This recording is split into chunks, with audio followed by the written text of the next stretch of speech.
ये पटरी वालों का सवाल नहीं है। ये सवाल है शहर के नेताओं का, जिनको अपनी राजनीतिक रोटियां सेकनी है।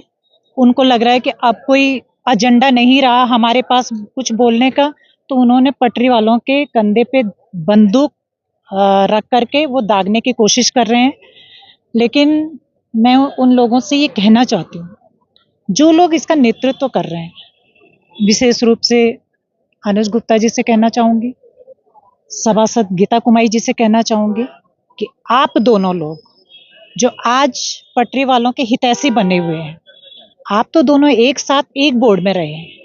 आपने तब क्यों नहीं सोचा पटरी वालों के बारे में, क्यों नहीं चिन्हित किया जो आज तुम ये सवाल उठा रहे हैं।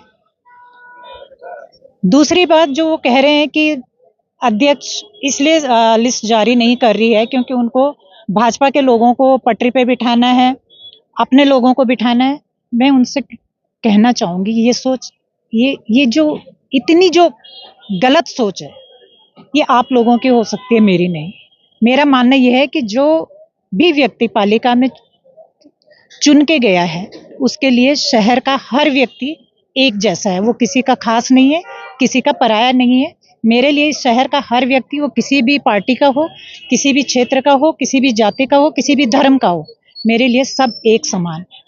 मैं उनसे ये भी कहना चाहूंगी, जो आज सवाल उठा रहे हैं कि हमने ठेके टेंडर हो चुके हैं, पार्किंगों के काम नहीं हो रहे हैं, बाकायदा ठेकेदारों के नाम लेकर के बोल रहे हैं कि वो ठेकेदार ठीक है, उनके नाम वो काम, उनसे काम क्यों नहीं करवा रहा। अरे भाई अनुज जी, छोटे भाई हो, एक सलाह देना चाहूंगी आपको कि ये मसला पालिका का है, पालिका को सुलझाने दीजिए। आप तय नहीं करोगे कि कौन ठेकेदार काम करेगा, पालिका तय करेगी।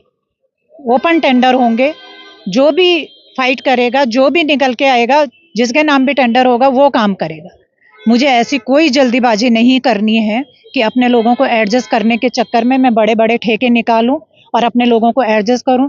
ये रणनीति मेरी नहीं है, क्योंकि मुझे अनुज जैसी रणनीति करनी ही नहीं है। मैं अनुज से पूछना चाहती हूँ, आपने तो इको 5 साल के लिए दिया, झील आपने 15 साल के लिए दी। अरे झील आपने जब 15 साल के लिए दी, उस झील में जब हमको पालिका को ही पैसा लगाना था बनाने के लिए, तो आपने ठेकेदार क्या कर रहा है वहां पे? ठेकेदार को किस मार्फत दी गई है वो झील?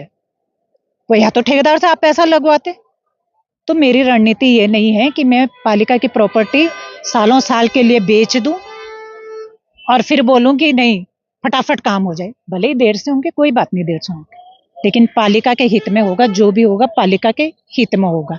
और ये जो रणनीति है इन नेताओं की कि क्षेत्रवाद है, अपने लोग हैं, जातिवाद है, भाजपा है, कांग्रेस है, मुझे लगता है कि देखिए, आप बहुत ही सम्मानित लोग हैं इस शहर के।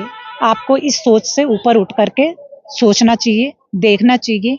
पटरी वालों से मेरी बहुत शांतिपूर्ण वार्ता हुई थी। उन्होंने 15 दिन का टाइम सहजता से स्वीकार किया था, लेकिन इनको लगा कि 3 महीने से शांति से बैठे हैं पटरी वाले, कुछ गोला बारूद नहीं चल रहा है शहर में, इसलिए उनका उपयोग करो और ये गोला बारूद चलाओ, यहाँ इस शांति प्रिय शहर में अशांति फैलाओ। ये बिल्कुल नहीं होगा। जो लोग ये सवाल उठा रहे हैं कि अपने लोगों को देंगे, भाजपा के लोगों को देंगे, मैं कहना चाहती हूँ उन लोगों को, जितने लोग पटरी पे बैठे हैं उन्हीं लोगों से चयनित लोग होंगे। सूची जब छन के निकल के आएगी, उन्हीं में से होगी और वही लोग पटरी पे बैठेंगे। उसमें ना भाजपा होगा, ना कांग्रेस होगा, ना क्षेत्र होगा, ना जाति होगा। जो जायज होगा वही लोग बैठेंगे। आपके ही सभासद गीता कुमारी ने जो आप लोगों के द्वारा बनाई हुई कमेटी है वेंडर्स के लिए, उसका विरोध भी किया है। देखिए, मुझे लगता है कि गीता कुमारी जी को विरोध करने की आदत है। पिछले बोर्ड में भी वही करा कि दिन में आंदोलन करो, रात में आंदोलन खत्म कर दो। दिन में धरने पे बैठो, रात को धरना तोड़ करके उठ जाओ। तो मुझे ये ना ये इस तरीके की रणनीति आती है, ना मुझे करनी है। मुझे अगर काम करना है तो मुझे किसी को उकसा के नहीं काम करना है। वो जो आरोप लगा रही हैं कि मीरा सकलानी जौनपुर के लोगों को ठेका देगी, अरे जौनपुर के लोग भी जौनपुर के लोग हैं ना, क्या वो जौनपुर के लोग मसूरी के वासी नहीं है? और ऐसा कौन सा जौनपुर का व्यक्ति है जिसको मीरा सकलानी के आने से वो व्यक्ति ऐसा पनप गया कि आज तक वो सड़क पे भीख मांग रहा था, लेकिन मीरा सकलानी के आते ही पालिका के सारे ठेके उन जौनपुर के ठेकेदारों को चले गए और वो बिल्कुल ही संपन्न हो गए। तो ये जो छोटी सोच है, इस सोच से इन लोगों को निकलना होगा। शहर को मत बांटो, क्षेत्र में मत बांटो, जाति में एक बड़ी सोच रखो। और जो वेंडर कमेटी की जो का विरोध कर रहे हैं, मुझ में आए ना, बताए ना किस आधार पे विरोध कर रहे हैं। एसडीएम के नेतृत्व में गठित होनी चाहिए थी ना कमेटी, तो एसडीएम के नेतृत्व में गठित हुई है, फिर क्या दिक्कत हो रही है? मुझे तो लगता है कि ये पटरी वालों के हितैषी नहीं, पटरी वालों के विरोधी हैं। ये चाहते हैं कि पटरी वाले मीरा सकलानी के खिलाफ आंदोलन करते रहें, नगर पालिका के खिलाफ आंदोलन करते रहें, ताकि इनको पटरी ना मिल पाए और ना ही इनको दुकानें मिल पाए। कोई कोर्ट जाने की धमकी देता है, कोई कहीं जाने। अरे कोर्ट तो पिछले 5 साल नगर पालिका कोर्ट में ही तो रही है, कहाँ रही है नगर पालिका? तो मैं इन सभी लोगों से कहना चाहूंगी कि अगर आज किसी भी तरीके का पटरी वालों का अहित होता है तो उसके लिए निश्चित रूप से ये नेता ही जिम्मेदार होंगे, जो अपनी राजनीतिक रोटियां पटरी वालों के माध्यम से सेकना चाहते हैं। मैं अनुज गुप्ता जी से एक सवाल जरूर करना चाहूंगी। मैं धन्यवाद करना चाहूंगी एमडीडीए का, जिन्होंने पिछली पालिका बोर्ड को टाउन हॉल नहीं समर्पित किया है, क्योंकि मेरे पास वो प्रस्ताव है जसोदा जो शर्मा जी के लेटर हेड पे, जिसमें स्पष्ट लिखा है अनुज गुप्ता जी ने कि अगर बोर्ड को अगर ये टाउन हॉल मिलता है तो आगे 30 साल के लिए इसका टेंडर कर दिया जाएगा, ताकि आम आदमी को इस टाउन हॉल की सुविधा न मिल पाए। तो उनकी तो ये जो सोच है ना कि बड़ी बड़ी प्रॉपर्टियां बाहर से ला करके ठेकेदारों को टेंडर करके बेच दो इन प्रॉपर्टियों को। अरे वो आकर के बताए तो कितने क्या रेवेन्यू मिला है पालिका को, जो प्रॉपर्टियां उन्होंने बेची। इतनी बड़ी बड़ी प्रॉपर्टियां, आप झील का ही हाल देख लीजिए। अगर झील पे पालिका को ही पैसे लगाने थे तो लगाने देते ना, पहले पालिका को पैसे लगाने देते, झील बनाने देते, उसके बाद देते आप लीज पे। आपने पैसा पालिका लगाएगी, लीज पे आपने 15 साल के लिए दे दिया ठेकेदार को। तो ये सोच है उनकी।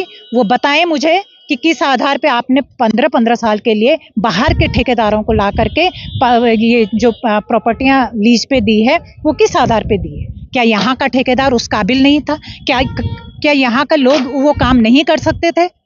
तो ये जो सोच है, मुझे उस सोच पे काम नहीं करना है। मैं उन लोगों से यही निवेदन करना चाहती हूँ, आप जब पालिका में थे आपने क्या किया ये आप जानते हैं। मैं आज हूँ, मुझे करने दीजिए। आप नहीं भी करने देंगे मैं तब भी करूंगी।